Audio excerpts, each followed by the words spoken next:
He querido que asistáis conmigo a esta cita con el enemigo luciendo el uniforme de gala. Sé que os extraña esta orden, porque es impropia en combate, pero es la ropa que vestimos los marinos de España en las grandes solemnidades. Y no creo que haya momento más solemne en la vida de un soldado que aquel en el que se muere por la patria.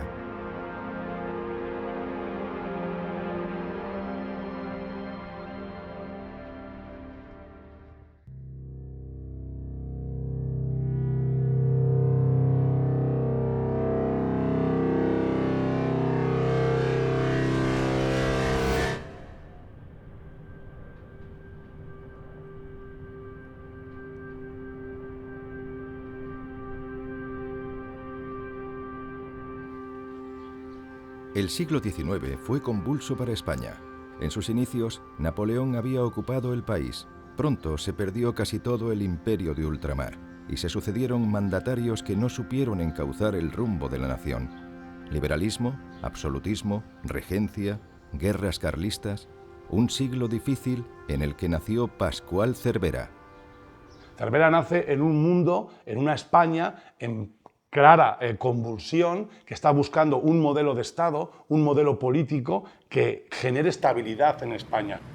España se rehace como puede de los avatares de comienzos de siglo, pero los nuevos aires europeos no cuajan. El país no se moderniza. Al menos la reina niña Isabel II parece destinada a traer algo de estabilidad tras la pérdida de las colonias americanas. La pérdida de las colonias yo creo que hay que verlo desde diferentes puntos de vista, ¿no? Para lo que es la élite política, sobre todo militar de España, es una catástrofe, porque esa gran potencia que era España en el siglo XVIII, esa gran potencia que todavía era en los momentos de la Guerra de Independencia, de un plumazo empieza a desaparecer. Sin embargo, desde el punto de vista social, no es tan evidente que haya una necesidad de proteger las colonias, porque España ya es un país que está en franca decadencia, entonces el mantener las colonias supone sacrificar un montón de recursos que deberían ser empleados en el desarrollo, potenciación e industrialización de la España peninsular e insular, cosa que no ocurre.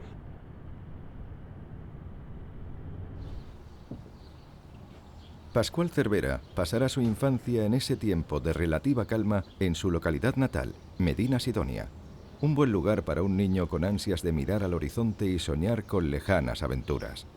Allí se le inculca desde muy pequeño una rectitud personal que mantendrá a lo largo de toda su vida.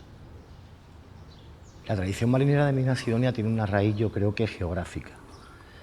Medina Sidonia es el balcón de la bahía, es el centro geográfico de la provincia de Cádiz, y habitualmente, normalmente, las personas de Medina Sidonia han mirado hacia el océano Atlántico, que se ve desde el Cerro del Castillo, que es uno de los puntos geodésicos más altos de la provincia. El almirante Cervera es uno de los personajes más importantes de la historia de Medina Sidonia, por su bagaje en la Marina y también por su participación en la guerra contra los Estados Unidos. Y en lo más profundo, pues siento que un paisano de Medina Sidonia pues estuvo en un periodo histórico absolutamente inolvidable, trágico también, por otra parte, y lamentablemente, pero estuvo a la altura. En 1853, a los 13 años, Pascual Cervera ingresa en el Colegio Naval Militar. Bueno, la familia Cervera, su tradición marinera viene de Topete, que su abuela es la madre de ellos y mujer de Juan Bautista Cervera Ferrera, que eran oriundos de Morón de la Frontera, pero en verano iban a Villamartín y entonces pues ahí iban desde Medina Sidonia ellos de pequeños, de jóvenes, entonces pues escuchaban las hazañas y aventuras de sus tíos, los Topete. Entonces yo creo que influenciado por las hazañas de sus tíos y que las relataban con una elocuencia muy de la época, pues le salió la vocación. Y no solamente de don Pascual, sino que hubo también dos hermanos suyos mayores que murieron en Cuba y en Filipinas y que habían sido también murallas marinas. El primer destino de Pascual Cervera ya como alférez de navío fue en Filipinas, en una goleta llamada La Animosa.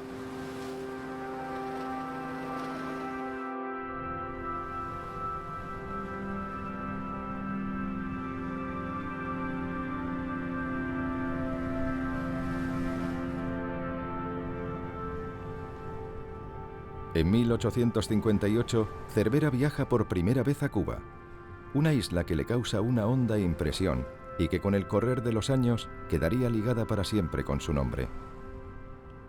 El primer destino en Cuba de Pascual Cervera va comisionado para trabajos hidrográficos, para levantar planos, para levantar cartas. Se hace muy popular porque se identifica mucho con el pueblo cubano, porque en su pequeño barquito hidrográfico salva un barco pesquero o comercial cubano, el Comercio de Cárdenas, a los tripulantes los pone ya a cubierto. Cuando el almirante Cervera llega por primera vez a Cuba, en Cuba ya hay serios problemas. Bueno, la verdad, el problema es que España es una potencia en retirada, es una potencia en decadencia, entonces es muy difícil que sostenga y que mantenga la tensión política, la tensión militar, el control de la colonia, ¿no? Recordemos que ya hay una guerra que es la guerra de los 10 años, la guerra larga de Cuba, ¿no? Que se produce pues, por la necesidad de evolucionar este proceso claro de gestión de la realidad cubana.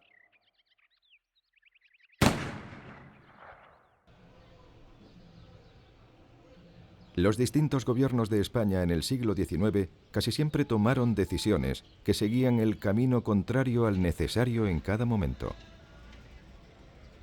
En el caso de Cuba, evidentemente dividida en dos zonas, la oriental, la occidental, una mucho más desarrollada que la otra, dividido en ese proceso español típico de gestión de América, en una especie de encomiendas donde se explotan productos como el tabaco, pero sobre todo como es el azúcar. Es evidente que en Cuba se sigue manteniendo esa idea de explotar económicamente con hombres, seres humanos explotados a través del esclavismo.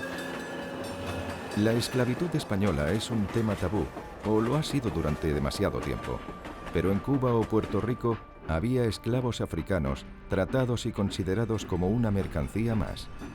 Los periódicos españoles de Cuba recogían anuncios de venta de esclavos con toda naturalidad en la época en la que España fue esclavista, que se unían sobre todo, lo interesante no es ya solamente los anuncios, que decían cosas terribles, sino que además se asociaban a anuncios que eran de venta de animales, de venta de posesiones, a veces incluso alquiler de esclavos, que también existía, se alquilaban negritos para entretener a los niños. Provoca un proceso de descomposición social, cuando tienes una parte importante de la sociedad que está formada por gente sin libertad, cuando además no inventes ningún tipo de recurso para preservar y para mejorar las condiciones de vida, las enfermedades, los mosquitos, el paludismo, la disentería. Para los soldados españoles destinados en la isla, aquello era un infierno. El infierno en el Caribe del que muchos nunca regresaron y al que nadie quería ir. Los soldados, cuando ya se desarrolla el proceso de guerra, mueren más soldados por enfermedades y por penurias en la alimentación, en las medidas de higiene, que por la guerra en sí.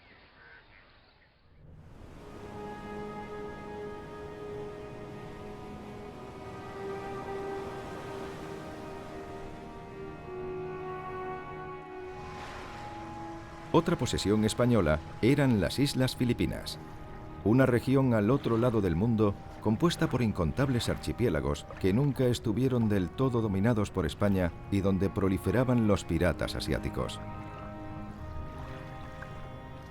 Filipinas, en la segunda mitad del siglo XIX, era distinta a las Filipinas del Galeón de Manila, con esa conexión transpacífica que todos conocemos. Cuando Cervera llega allí, está en una fase de, no de revolución, como podamos decir en Cuba, sino una fase de descontrol, especialmente de lo que es el archipiélago de Jolón. Desde el punto de vista económico, hubo también un cambio de modelo total en el cual se desarrolló una economía de exportación de azúcar, de tabaco, de abacate. A ese mundo contradictorio en la política y contradictorio en la economía, pero a un mundo de desarrollo y de posibilidades de futuro, fue donde llegó Pascual Cervera. Estamos hablando de una zona que no estaban, digamos, precisamente ya en manos españolas, sino simplemente pues había una presencia española y la piratería era un asunto complicado para España. Se decide atacar el foco de la piratería. Era un lugar de difícil acceso, muy difícil acceso, tanto por tierra como por mar. Fue muy complicada, tuvo que meter el barco directamente en el fuerte, toda su gente tuvo que asaltar el fuerte desde el barco.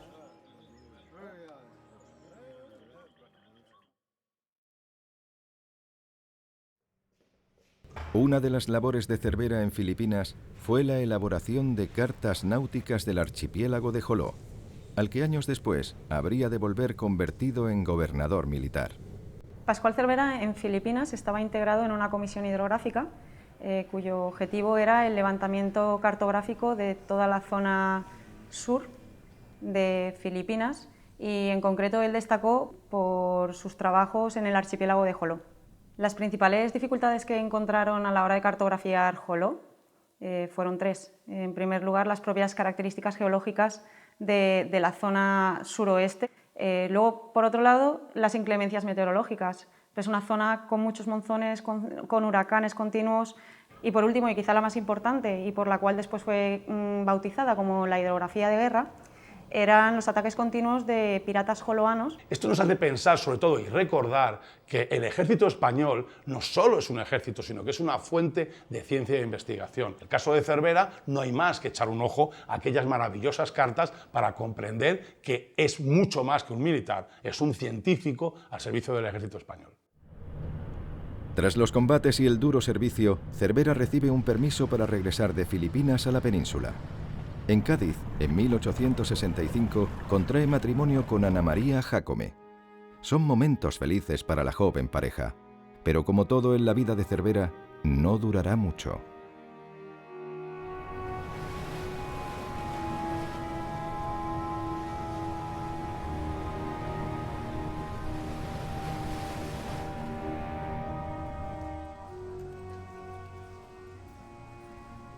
A finales de la década de los 60, la situación de España es muy compleja. España ha entrado en una decrepitud total, el sistema isabelino, la monarquía liberal de Isabel II, que provoca una necesidad de un cambio profundo de verdad. La Primera República se instauró en 1873 y duró apenas un año. La inestabilidad fue tan grande que en sus 11 meses de existencia tuvo 4 presidentes de gobierno.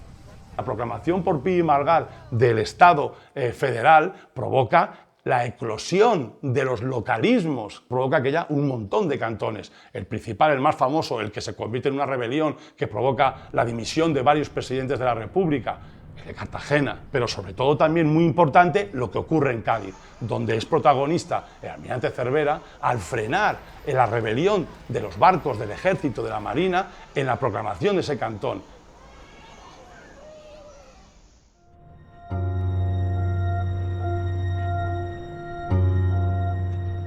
Pascual Cervera en este asunto tiene una intervención decisiva.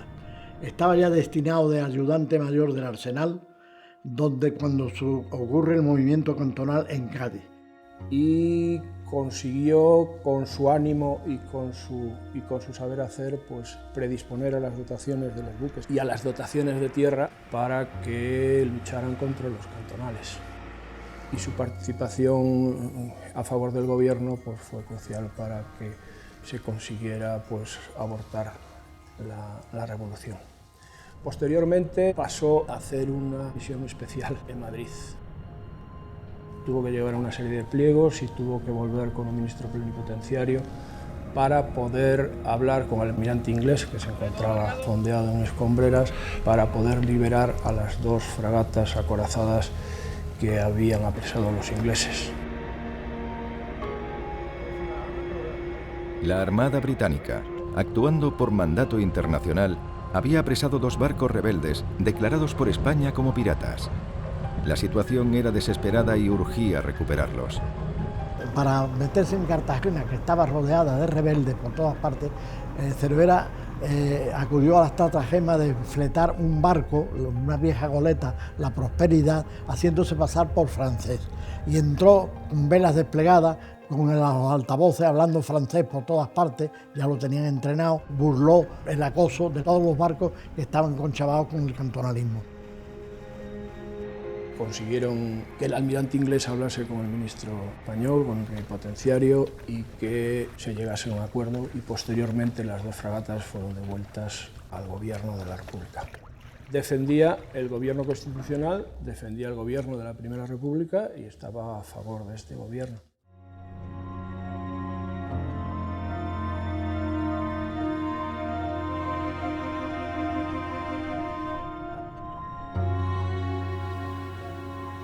Después de la revolución cantonal y reinstaurada la monarquía, Cervera recibe un nuevo destino en Filipinas, esta vez como gobernador militar de Joló. Pues una colonia que sufre la falta de recursos por parte de la metrópolis que es España, la descomposición política de España provoca la falta de inversión en controlar, en gestionar, en explotar, pero sobre todo en mantener, ¿no?, la protección sobre esa colonia. Allí, Cervera continúa con la represión de la piratería. Recurre a métodos que nos muestran su enorme sagacidad. Primero, va consiguiendo dominar el idioma de los joloanos, porque para poder controlar una población, para poder controlar una sociedad, debes tener clara la forma que tienen de hablar. Por eso él va generando un diccionario con todos esos vocablos, esas palabras que le permiten llegar al conocimiento de lo que se dice, de lo que se hace, de la sociedad, de aquel lugar que él quiere controlar. Pero además él va creando una red de informadores, una red de joloanos que los tiene a servicio a través de dinero. A pesar de los errores y el abandono español, en Filipinas se produce poco a poco un avance social y económico al margen de la metrópoli. El gobierno español no tuvo un poco la clarividencia de comprender que la sociedad filipina desde el siglo XIX se estaba transformando de una manera importante, que estaban surgiendo unas élites políticas, unas élites económicas, se desarrollaron también unas élites de negocio tanto autóctonas como en colaboración con peninsulares, con criollos y con extranjeros que fueron desarrollando Filipinas. De la política del estanco del tabaco que se había dado anteriormente se llegó a la apertura de este sector y a la creación de empresas tan importantes como la Compañía General de Tabacos de Filipinas, ¿no?, como la creación de la cervecera San Miguel, hoy en día es conocida por todo el mundo, y que lo que reclamaban estos círculos todavía eran reformas, era una mayor participación en la vida política, y la falta de otros métodos para conseguir sus aspiraciones fue lo que llevó a la larga la Revolución de 1896. A Cervera sus esfuerzos y desvelos le pasan factura. Enferma de malaria y está a punto de fallecer. Comprometido con su deber, no cede el mando a pesar de su enfermedad hasta que no le queda otra opción que regresar a la península.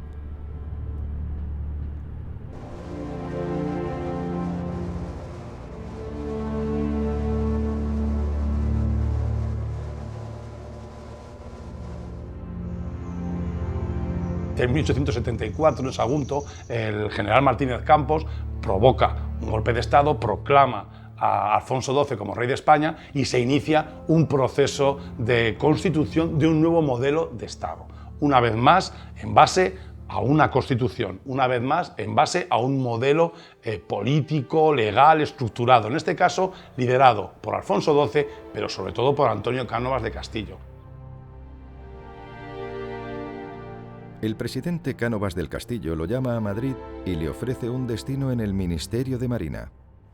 Pronto, Cervera asumirá el mando del buque escuela de guardiamarinas de la Armada, pero su lucha será en tierra, con un barco como telón de fondo, el acorazado Pelayo.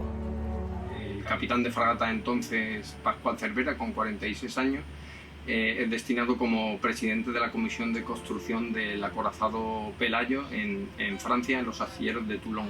Se tuvo que enfrentar a numerosos problemas administrativos y burocráticos. El Pelayo fue apodado el Solitario porque fue el único barco de esa clase que se construyó.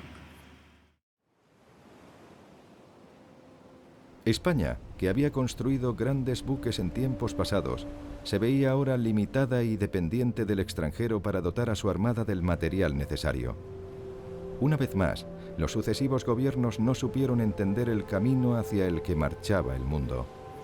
Los astilleros de Nervión se crearon específicamente y nacieron para la construcción de esa escuadra. Tuvimos que importar mucha tecnología, personal técnico experto. Ello provocó que los costes se multiplicasen y finalmente declararse en quiebra, y fue el Estado español el que se hizo cargo y nombró a Cervera para ser encargado administrativo y técnico del astillero y sacar adelante la construcción de los 3 acorazados. Los Estados Unidos, paralelamente, estaban construyendo barcos de la clase indiana, de los temibles acorazados tipo Iowa. Nos aventajaban en coraza, nos aventajaban en poder artillero y nos aventajaban algunas veces también en velocidad. Estos barcos incorporaban muchos de los avances tecnológicos de la época, como el estar fabricados completamente en acero dulce, algo que se había perfeccionado solo unas décadas antes. Tenían potentes máquinas y calderas que les hacían superar la velocidad de 20 nudos. También añadir que los cañones de 5 pulgadas y la combinación de blindaje y armamento los convertían en barcos increíblemente rápidos y maniobrables que se usaron en los años 80 y 90 por la Marina de Guerra. No se puede comparar con lo que estaba haciendo la Armada Española. Los barcos españoles eran mucho menos avanzados e incluso su armamento era menos sofisticado que lo que estaban desarrollando Gran Bretaña y Alemania.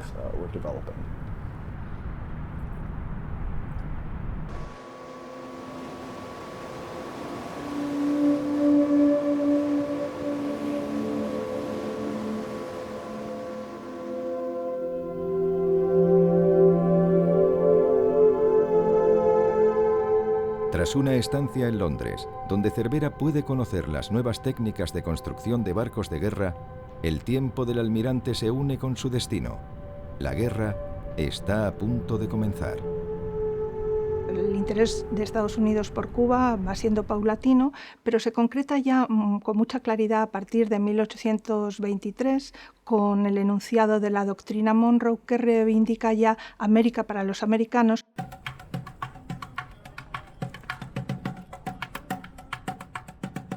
Estados Unidos es una potencia emergente que clama por su lugar entre las grandes naciones del mundo. Conquistado el oeste, la expansión de su influencia solo puede ser más allá del mar, y Cuba, la perla del Caribe, se convierte en su objetivo. Pascual Cervera previó que Estados Unidos iba a ir a una guerra con España por la cuestión del Caribe. Manifestaciones claras ya las plantea a principios de la década de los 90 en su correspondencia con su primo, que iba a ser su mejor confidente y su albacea, Juan Espotorno, en donde ya le manifiesta la inquietud sobre el estado de la Armada para un enfrentamiento atlántico, que la veía muy débil. En la segunda mitad de la década de 1890, en Estados Unidos se manifiesta ya unos intereses cada vez más pronunciados por Cuba. Primero, la opinión pública se inclina en favor de la lucha que los cubanos están realizando por su independencia. Por otra parte, los círculos políticos, tanto el Congreso como el Senado, eran también partidarios favorables a un apoyo a esa lucha cubana contra el yugo colonial, etcétera, etcétera. Y el anterior presidente, Cleveland, resistió esa presión, pero McKinley quería desarrollar una estrategia más favorable para Estados Unidos en el Caribe. También se vio muy espoleado por la actitud de la prensa. Hoy a todo el mundo le suena el concepto cuarto poder. El cuarto poder es la prensa. Ese concepto de cuarto poder se acuña a finales del siglo XVIII, principios del XIX, pero se pone de manifiesto en la realidad, sobre todo en la época de la Guerra de Cuba. ¿Por qué ocurre esto? Porque hay dos grandes magnates de la prensa, también muy conocidos, que son Pulitzer y Hearst. En aquel momento se disputaban el dominio de la opinión pública con dos importantes periódicos de Nueva York, y entonces se dieron cuenta de que podía manejar de una manera prácticamente global y total. Fue aquella época previa a la guerra contra España cuando en Estados Unidos surgió uno de los tipos de prensa más denostados y a la vez populares de la historia. La prensa amarilla nace con una viñeta que se imprimía además tanto en el periódico de Hearst como en el de Pulitzer. Era un chico vestido con una especie de camisón de color amarillo, un vocero que lo que hacía era transmitir las noticias prácticamente con el único afán de que fuesen sensacionalistas. La prensa estadounidense exageró e inventó noticias, pero lo cierto es que la situación en Cuba no era buena para España. Basta con echar atrás la mirada a las décadas previas a la guerra de 1898. Uno de los episodios más interesantes era la presencia de Santiago Ramón y Cajal. Justo nada más terminar sus estudios, él consigue un título de oficial médico y el destino en Cuba. Y su gran decepción cuando llega allí y se encuentra, obviamente, una colonia sumida en el despropósito, sin ningún tipo de inversión, donde las enfermedades campan a sus anchas. Pero sobre todo, una de las cosas que más sorprenden negativamente a Ramón y Cajal es el enorme proceso de corrupción que existe en ese lugar. Un proceso de corrupción que ya había descrito el almirante Cervera, por ejemplo, en Filipinas. Ramón y Cajal fue uno de los grandes personajes de la historia que sirvió en Cuba, pero no el único.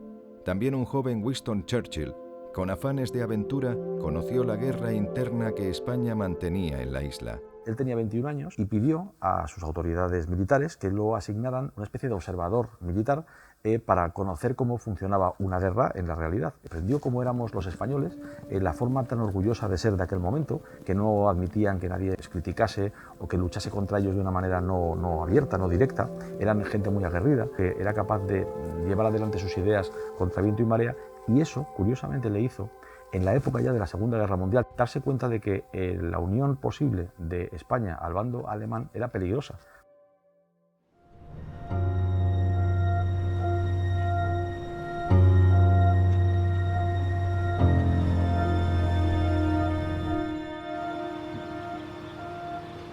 En la península, con la guerra hispano-estadounidense a punto de comenzar, la opinión pública muestra una ceguera total, alentada por las instituciones. La opinión pública, muy hábilmente manejada, diciendo que había muchos más medios, que tendríamos mucha más fuerza, llegó a pensar que podíamos ganar la guerra. Frente a la opinión pública muy triunfalista, Pascual Cervera era un hombre enormemente realista, un hombre muy sensato. Mientras, en Estados Unidos, los dos grandes del periodismo intensifican sus denuncias contra España. Se erigen como voceros de las supuestas atrocidades de los españoles en Cuba y empujan al país a la guerra. Joseph Pulitzer, al fin y al cabo, con el tiempo se reformó un poco, pero Hearst mantiene ese imperio que está creando de prensa amarilla con las barbaridades y con las mayores mentiras. La prensa encontró muy efectivo de cara a la venta de periódicos exagerar el problema sobre la forma en que los españoles trataban a las mujeres cubanas. Así, a menudo acusaron a los españoles de violar y ser groseros con ellas, y eso hizo que el pueblo estadounidense se pusiera en contra y dispuesto a defender su honor. La prensa lo exageró mucho.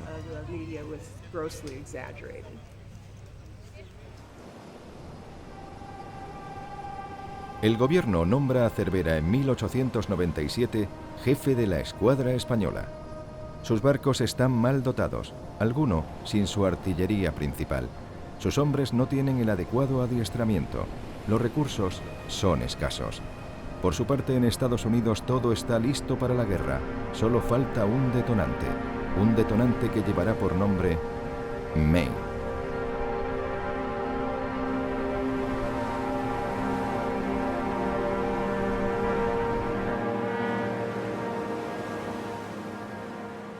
El Maine va a Cuba en una misión, en principio, de protección de los intereses de los americanos. Eso era una pantalla, puesto que el procedimiento que ya hace el Maine en el envío fue poco correcto. No avisan a las autoridades españolas, incluso las autoridades se encuentran el Maine en la boca del puerto de la dársena de La Habana. En realidad lo que va es un poco en un espíritu provocador. De pronto, fondeado en el puerto de La Habana, el Maine estalla y se hunde. El estupor tanto de españoles como de estadounidenses es total. Mueren 261 hombres de su dotación. La explosión del Maine fue el catalizador que inició la guerra, pero solo porque los estadounidenses estaban preparados para entrar en ella. Los estudiosos que han analizado las condiciones en que explotó el Maine están convencidos de que fue una explosión espontánea debida a los gases en una carbonera, y está bastante claro que muchos de los asesores de McKinley argumentaron eso como explicación de por qué explotó el Maine. Pero para entonces, Estados Unidos estaba empeñado en ir a la guerra y McKinley tenía ciertos intereses que la guerra lograría. Estados Unidos declara la guerra a España el 20 de abril de 1898. El gobierno español había hecho lo imposible para no llegar a esa declaración. Después de unos ultimátum cada vez pidiendo más reclamaciones, con el gobierno de Sagasta intentando negociar, intentando ver hasta dónde puede llegar, llega un momento que, claro, con la declaración de guerra ya no hay nada que hacer. Por parte de Estados Unidos, lo primero que hacen en realidad es movilizar su armada, que había sido promocionada y llevada al punto de potencia que tenía por las recomendaciones de un estratega que era Alfred Mahan. Entonces movilizan sus barcos y lo primero que hacen es promover el bloqueo. Alfred Mahan fue un famoso oficial y estratega naval en la década de 1890. Había sido profesor en el Colegio de Guerra Naval de los Estados Unidos y mientras estaba allí escribió un libro llamado La influencia del poder marítimo en la historia. Sugería que una vez que se establece el dominio del mar y de los océanos alrededor de un enemigo, básicamente se puede controlar su interacción con el resto del mundo. Se puede influir en su comercio, estrangular sus fuentes de suministros, eliminar su capacidad de movilización de tropas y finalmente ganar la guerra. La guerra de 1898 es realmente el primer test de las ideas del libro de Mahan. Cervera ya está de camino con su escuadra. Sabe que va al desastre y lo advierte a sus superiores en el gobierno de la nación. Pero sus advertencias son desoídas. Aun estando en contra, sabedor de que son voluntaristas e inútiles, Cervera obedece las órdenes, como siempre ha hecho. Las órdenes que recibe Cervera son, en principio, cuando está en Cádiz, antes de salir, pues se le dice que salga hacia las islas de Cabo Verde. Y allí en Cabo Verde se le dice que recibirá instrucciones precisas para cómo tendrá que actuar cuando cruce el Atlántico. Entonces se le dice que vaya a las Antillas con el objeto de proteger la isla de Puerto Rico y defenderla en su caso. Por fin, la escuadra española se dirige a Cuba, a donde llega tras múltiples penalidades y con una irremediable carencia de material y de organización.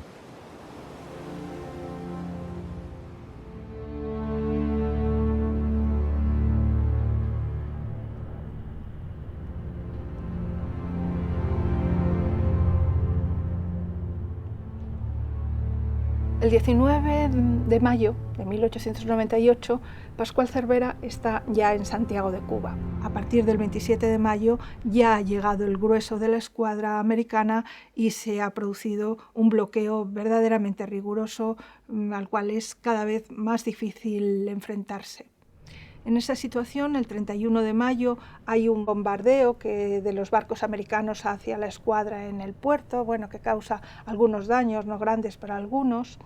Y el 3 de junio se produce la entrada del Merrimack, de un barco con el cual se intenta cerrar la entrada del puerto. Y hubo una reacción rápida, tanto de la artillería de costa como de los buques que estaban muy atentos, y se repelió la agresión rápidamente, hizo que el Merrimack se hundiese, pero se hundiese en un sitio donde no obstaculizaba la salida de los barcos. El almirante Cervera, lejos de contrariarse por la acción estadounidense, se muestra admirado por el arrojo de aquellos 8 hombres dispuestos a morir en una misión tan audaz. Cuando le dieron las novedades al almirante, ordenó organizar una operación de salvamento y se rescató al teniente Hobson y a los 7 marineros voluntarios que le acompañaron, y el almirante específicamente se interesó en que recibiesen un trato como prisioneros de guerra, pero tratarlos con educación, con honradez y con caballerosidad española. Y lo hace de un modo muy galante, pero Cervera da un paso más y envía a un oficial a la escuadra estadounidense para anunciarles que habían capturado a la dotación y que todos estaban vivos. Desde ese momento, la prensa comienza a hablar sobre todo eso, destacando su caballerosidad. Hobson escribiría más tarde que Cervera le había tratado con mucha amabilidad, y este incidente es sobre el que se construirá la reputación de Cervera, donde aparece no solo como un héroe español, sino como un héroe americano. Los americanos no olvidaron este trato que se les dio, y cuando fueron los españoles los que fueron prisioneros de guerra, se les dio un trato similar al que el almirante había insistido que se les diese a los americanos prisioneros.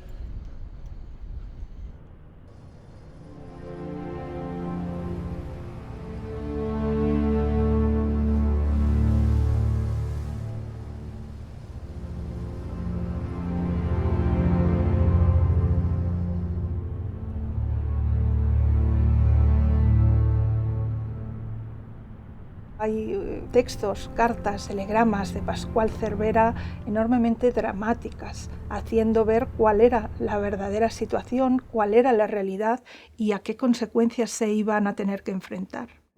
Cuando analizamos su correspondencia con el gobernador general de La Habana, vemos que dejó todo esto muy claro. Sabía que probablemente no iba a ganar esta batalla y se le dio la orden de abandonar el puerto, principalmente para tratar de salvar el honor español. El combate naval lo afronta Cervera, en primer lugar, con resignación, y él jamás eludió el cumplir el deber. Pero al mismo tiempo le acompaña una gran tristeza y preocupación, porque sabe que el sacrificio que a la postre se le va a pedir va a arrastrar a 2000 hombres a una muerte casi segura. A las 9:30 de la mañana, cuando salió la escuadra del almirante Cervera de la bocana del puerto de Santiago, a esa hora, a 8000 kilómetros, en España, eran las 4:30 de la tarde. Y en esa hora estaban precisamente en pleno apogeo las corridas de toros. Todos estaban felices, pero a 8000 kilómetros los marinos estaban combatiendo contra los Estados Unidos de Norteamérica. Se trató de un combate totalmente desigual por la gran desproporción existente en fuerzas entre la escuadra norteamericana y la escuadra española. Mirando con 100 años de perspectiva, el combate naval de Santiago de Cuba no fue realmente una gran batalla. La escuadra americana tenía los acorazados más poderosos de la Marina de los Estados Unidos. Todos eran relativamente nuevos y habían sido diseñados para resistir a las armadas más poderosas del mundo, como la Royal Navy británica. La escuadra española era más anticuada. Sus cañones y su tecnología eran también más antiguos. Se preveyó que el buque insignia en el que iba Cervera saldrían en primer lugar y se dirigirían al primer buque norteamericano, el que estuviese más cerca, para entablar una especie de conflicto reducido y que propiciara que los demás barcos norteamericanos se cebaran en él. Él sabía que no iba a ganar. Lo que pretendía era salvar tantas vidas como fuera posible. Pero no funcionó. Trató de abordar al Brooklyn. El Brooklyn pudo maniobrar fuera de su rumbo y los barcos estadounidenses simplemente salieron tras los españoles mientras intentaban escapar. La mayor potencia de fuego de los norteamericanos y la prácticamente inexistencia de blindaje para esos obuses de gran calibre de los norteamericanos hicieron que los barcos españoles empezaron a arder, fueron tocados y uno a otro fueron cayendo y acabó con la destrucción total de la escuadra en aproximadamente unas 4 horas. La escuadra de Cervera fue derrotada fundamentalmente por 2 razones. La primera, porque la escuadra americana era mucho más poderosa, tenía mejor blindaje y mejor artillería.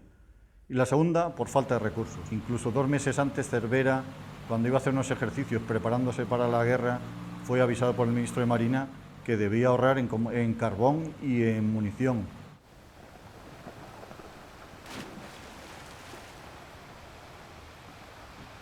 Cervera salió de día y es un tema que se ha hablado mucho por varias razones, pero la primera es que la única ventaja que suponía el salir de noche era el factor sorpresa. El factor sorpresa desapareció desde el momento en que los norteamericanos, desde que se establece el bloqueo, sitúan en horas nocturnas un barco aproximadamente a 1 milla de la costa que con sus proyectores ilumina perfectamente la entrada de la bahía de Santiago.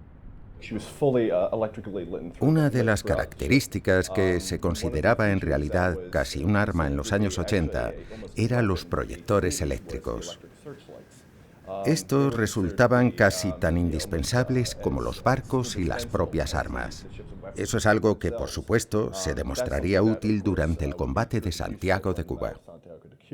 Si hubiese salido de noche o en el crepúsculo, en vez de morir 375 hubiesen muerto muchísimos más, porque la mayoría de la gente de la escuadra no sabía nadar. Hay que darse cuenta que cuando uno toca zafarrancho de combate para salir a la mar y lleva con él 2.251 personas, lleva bajo sus espaldas 2.251 familias. Él veía que si la salida era de día, como la escuadra la consideraba que se iba a perder, siempre habría mayor posibilidad de que los náufragos fueran recogidos más fácilmente por los botes de los norteamericanos a la luz del día, obviamente.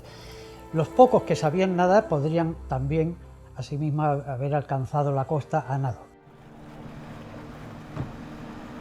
Las fuerzas españolas eran inferiores y estaban destinadas a la derrota.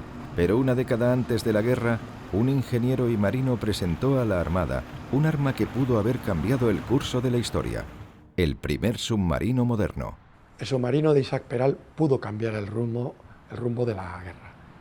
En aquella época, la producción de esa arma secreta, evidentemente, hubiera cambiado las tornas de lo que sucedió primero en Filipinas y después en Cuba, de tal forma que hubiera sido una forma de compensar la fuerza tan inmensa que tenía la escuadra norteamericana. Los americanos tenían también un submarino, pero estaba muy atrasado tecnológicamente, y España, a pesar de todo el retraso que tenía, desestimó esa opción porque hubo una cantidad de presiones por el exterior y porque desde el interior, es decir, en la propia Armada, habían muchos militares que no creían en esa arma.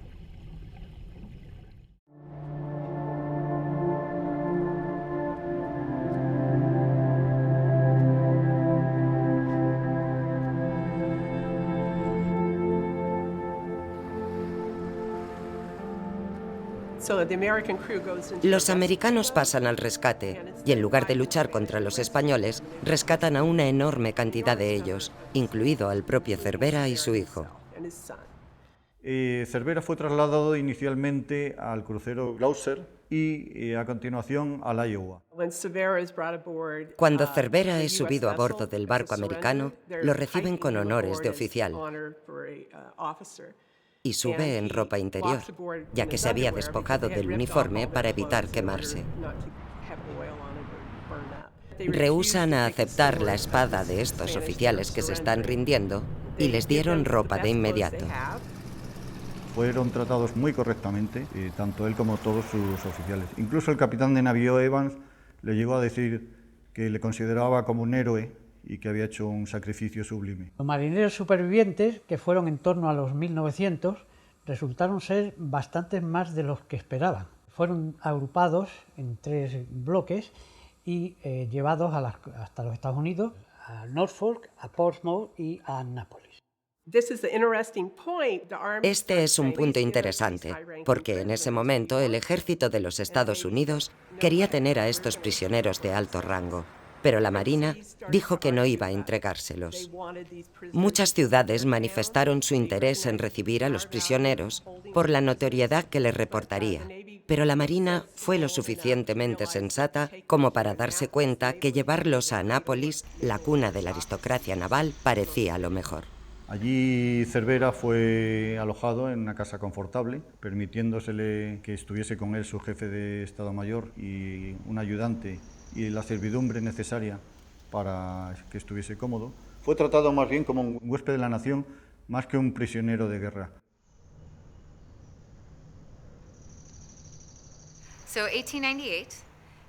En 1898, después de la victoria naval estadounidense en Santiago, el almirante Cervera y sus oficiales fueron traídos aquí, a Annapolis, a la Academia Naval, como prisioneros de guerra. Nuestro almirante, el superintendente McNair, era de una estrella, al igual que el almirante Cervera. Se sabe que el protocolo marcaba la necesidad de que un oficial de mayor rango pudiera dar órdenes a otro oficial de alto rango. Por ello, McNair fue nombrado almirante de 2 estrellas, un ascenso muy rápido para que pudiera tratar correctamente a Cervera y sus dotaciones, mientras se encontraban aquí como prisioneros de guerra. Cervera militarmente es un general derrotado, pero personalmente demuestra una serie de cualidades en el combate que lo hacen enseguida a un personaje atractivo. Va al combate sabiendo que va a perder, que lo había manifestado oportunamente a sus superiores, y va al combate con arrojo y valentía y pone un broche de dignidad en la defensa de su patria y de su enseña. La Marina americana redactó un informe sobre lo que sucedió en Santiago, incluyendo las cartas y comunicaciones que Cervera mantuvo con su gobierno. En ese informe se decía que Cervera había recibido la orden de salir a pesar de que era un suicidio y que él se lo había comunicado a su gobierno.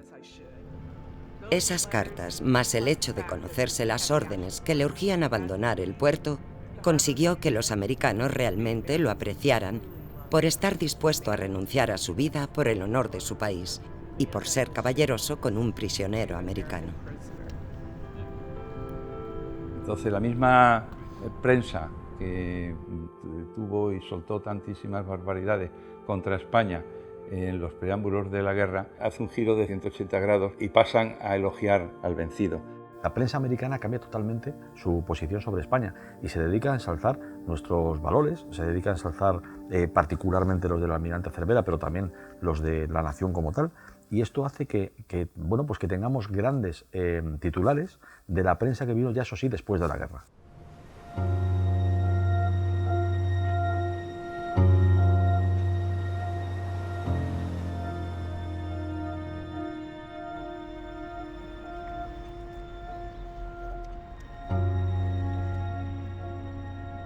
Cervera, en realidad, goza en su cautiverio, él y algunos oficiales que están en Annápolis, de una cierta libertad de movimiento. Cervera se desplaza a Portsmouth, donde estaban hospitalizados, producto de las heridas del combate y también de enfermedades que habían adquirido durante el cautiverio. Entonces, cuando llega a Portsmouth, se produce una manifestación impresionante en que todo el mundo quería ver al héroe de la escuadra española. Es realmente cuando creo que la reputación del almirante Cervera comenzó a crecer de cara al público estadounidense como la de un noble oficial naval. Consideramos que nuestra profesión de armas es una profesión muy respetable y que la nobleza que el almirante Cervera mostró sirviendo a su país, representando a su armada y en el trato a las personas, hizo que le tratáramos con igual cortesía y profesionalidad. Hacia 1900, todos los héroes nacidos en los Estados Unidos habían sido analizados minuciosamente, tanto que los americanos encontraban fallos en ellos. Encontraron algo que no les gustaba de Dewey, encontraron algo que no les gustó de Hobson, lo que desafortunadamente bajó su reputación, y de Theodore Roosevelt, que para ellos no fue realmente un gran héroe durante la guerra, sino después de que ésta hubiese terminado. Así resultó que la única persona que no había decepcionado al pueblo americano fue Cervera, y desde entonces hasta su muerte fue considerado el mayor héroe de la guerra hispanoamericana.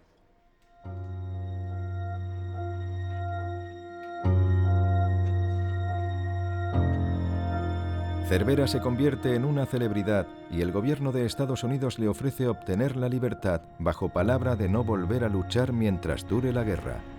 Cervera no acepta, porque eso es contrario a las ordenanzas militares españolas. De todos modos, se le libera a los 11 días de manera incondicional. Cervera es liberado para regresar a España en realidad el día 31 de agosto del año 1898 y hasta el día 12 de septiembre no consiguen fletar un barco que es el City of Roma, emprenden el regreso a la patria, a donde llegan el día 19 a Santander. Se trasladan a Madrid por tren y allí es donde los recibe el ministro de Marina, Auñón. El ministro le dijo: vuecencia habrá perdido todo en el combate. Y el almirante le contestó muy certero: he perdido todo menos el honor. Todo menos el honor. Lo único que el almirante Pascual Cervera mantuvo durante toda su vida. Quizá lo único que merecía la pena mantener. De vuelta a España, le espera un consejo de guerra, un trámite habitual tras una derrota. En principio, lo único era un procedimiento totalmente reglamentario en busca de las responsabilidades del desastre. Tanto él como sus comandantes de todos los barcos implicados son absueltos. Cervera pide su paso a la reserva. Fue la misma reina en la que insistió y le pidió personalmente que siguiese su servicio activo. A partir de ahí ocupó destinos de importancia como jefe del Estado Mayor Central, como jefe del departamento de Ferrol, y además en 1903 fue nombrado senador vitalicio. Todavía Cervera recibirá una sorpresa de sus antiguos enemigos, un obsequio simbólico que debió de llenarle de orgullo. En 1901, 3 años después de la batalla de Santiago de Cuba, el director del periódico The Sydney Record, el periodista Arthur Baird, tuvo la iniciativa de recopilar firmas de personajes prominentes de la sociedad norteamericana, recogerlas en un memorial para entregársela a Cervera en agradecimiento del pueblo norteamericano por el trato preferencial y extraordinario que había tenido durante el incidente del carbonero Merrimack con el teniente navío Hobson y sus hombres. Vino desde Estados Unidos, desde Nueva York hasta Puerto Real. ¿Todo para qué? Para darle las gracias de lo que el pueblo americano había pensado y no se lo había podido transmitir al almirante Cervera.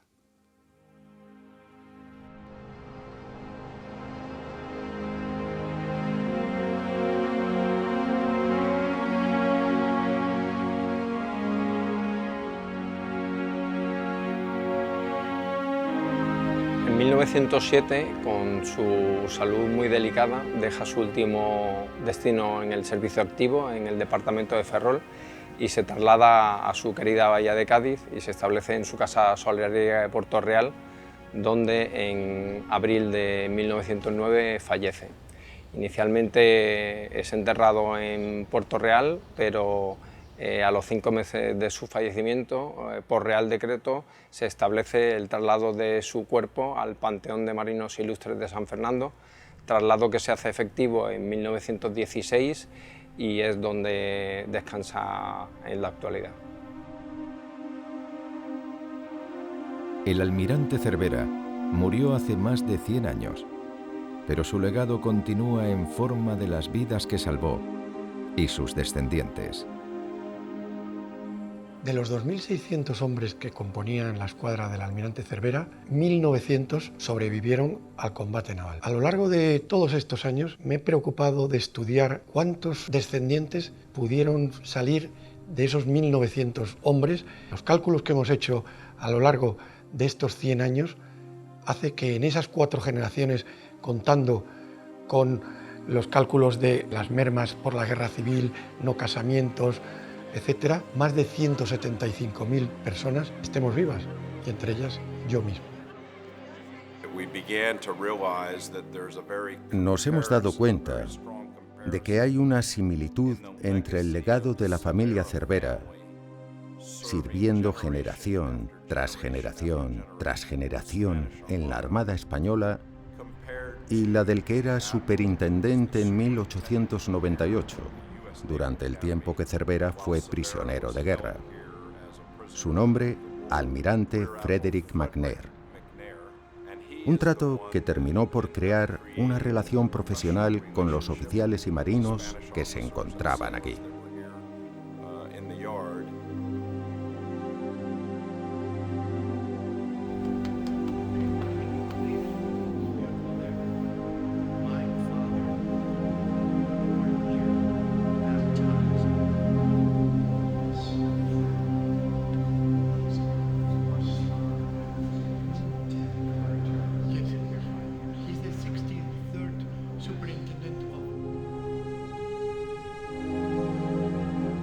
El desastre del 98 fue el punto final a una parte de nuestra historia, una historia ligada al nombre de Pascual Cervera. Dijo Shakespeare que cuando a un hombre solo le falta caer, cómo cae importa. Y el almirante Cervera supo caer. Quizá por eso en Estados Unidos lo consideran un héroe y en la Cuba actual un mito. Porque Cervera lo perdió todo, todo menos el honor.